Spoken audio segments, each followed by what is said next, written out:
Hi, welcome to Comfy Shoes. Today I'm going to show you when is the best time to bring in your climbing shoes for resole. Let's look at a new pair of climbing shoes again. This is the rand, this is the sole, and there's a definite straight line that separates both. When that straight line starts to waver or recede, you know that you're wearing down the sole. We've talked about new shoes. Now I'm going to show you what a shoe looks like when it needs to be repaired. This is the best time to bring a shoe in. The edges are rounded, the sole is starting to delaminate, and the rand is still intact. This shoe is in need of a new sole. You can see it's all smooth. The edges are rounded. It also needs a new rand, unfortunately.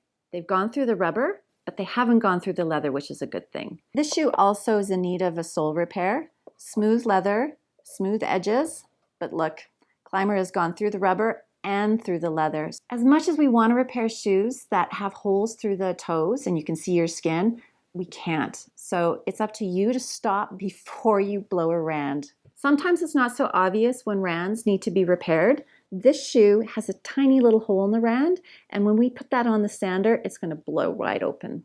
Here at Comfy Shoes, we recommend that you bring your shoes in when the sole needs to be replaced. It's going to be the least expensive option, and we'll get you back up on the wall right away.